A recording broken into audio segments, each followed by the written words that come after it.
The next 30 days in real estate are going to be critical. Here's why. It's Valentine's Day today, but I'm going to give you some really loving, honest advice. Why are the next 30 days important or crucial to real estate? I'm going to tell you the first and most important thing that's on many of our minds as Canadian homeowners are tariff talks. The Mango Mussolini threatening all these tariffs, bringing out steel tariffs. It's going to be a really precarious period for the next 30 days to see what this guy does next, because whatever happens there is going to impact us. We're neighbors with the US. Unfortunately, when they decide to make crazy decisions, they do impact us. And I'm talking crazy decisions that are going to have locals here in Toronto, in the province, in the country, up in arms about these decisions. If tariffs do come into place, you can bet it's going to be another reason to spook buyers and sellers, and probably going to see a lot of the market just level out as opposed to having a strong start. No surprise here, but that's something to consider in the next 30 days. If the 30 days pass and those tariffs come into play, there's going to be a little bit of shock and calm down, and people are going to freeze in place like we tend to do. We've seen it during the pandemic. We saw it when the rates started climbing a couple of years ago. The market has done a little bit of this and a little bit of that a lot lately. So we are not okay with sharp news. Sharp news creates sharp turns, and there's been a lot of sharp turns in the market in the last few years. So again, this tariff talk could impact our bottom line, and it's completely out of our control. Unfortunately, we can't plan or predict for it, but what I can tell you right now, for the next 30 days, you do have a window of opportunity if you are a seller to sell your home and a buyer to buy something with certainty, because prices right now in the next 30 days are probably not going to fluctuate. They're going to stay stable is my guess. With warmer weather, that could change. The next thing I want you to think about in the next 30 days or so, because today's the 14th, March the 12th, we have an interest rate announcement followed by another one in the middle of April.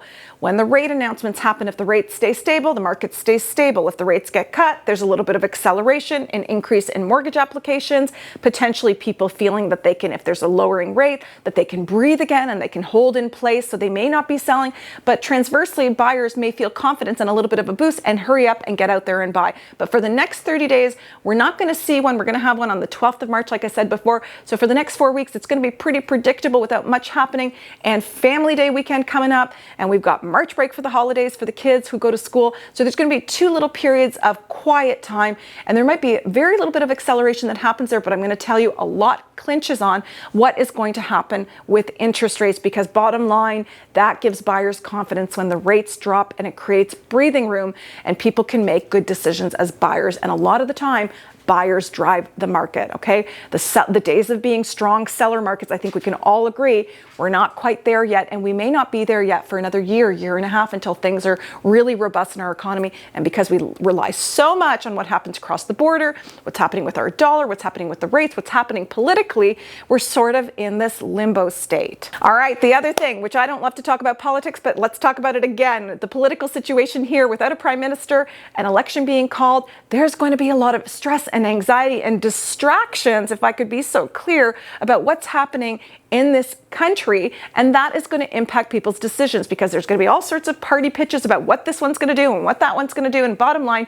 Canadians are going to sit there confused as to what's going to happen. The priority for a lot of people is what is happening with the state of how expensive things are, the cost of living, inflation, how they're going to get by. There's so many other concerns having to do with healthcare, social services, the homeless, mental health, etc. But I got to tell you, financially, I can feel it. I see it in the air. Financial stress is paramount. When I'm meeting with clients, a lot of the chatter, whether buyers or sellers, it's making decisions because they're very, very careful or tentative about where they're going to sit financially and what's going to change in the political atmosphere that's going to impact their bottom line and their financial situation for their family. And the last thing, I would be totally remiss as a Canadian to not talk about Wiarton Willie, and truly the laugh that comes along with that is simply to say that we always talk about weather, and the weather is so dependent, because when it's really cold outside and it's winter, there are a lot of home sellers who don't want to come to market, especially boomers. But when the thaw comes, which is probably going to come around March or April, late April, if Wiarton Willie is right, we're having an early spring this year, but who knows? I don't know if we can trust the groundhog. But the reality is, with good weather usually comes more inventory, more sellers come to market. The market does actually accelerate because people are happy to be out there looking for homes. And usually what happens around this time between now and, I'm going to say, springtime, true springtime, is people are out looking for homes, but a lot of families are looking for June closings or July closings. They don't want to disrupt their children's school patterns or pull pull them out of the school year and move them to a different school. So we can see that usually that things start to pick up speed in terms of momentum in March or April. But I'm going to say right now in the next 30 days, if you are a buyer and you're looking for something with a June closing, entirely possible, totally possible, but you want to make sense of the rates, the prices, the political situation. Heck, I think the weather we can set aside because I've seen many clients go out there in a good snowstorm and pick up a good deal. But those are the considerations to make. The next 30 days are going to be critical, either good for you or bad for you. You need to get some advice that's specific to your situation to know where you sit and how you're going to move and adapt to the news that's coming down the hatch for the next 30 days.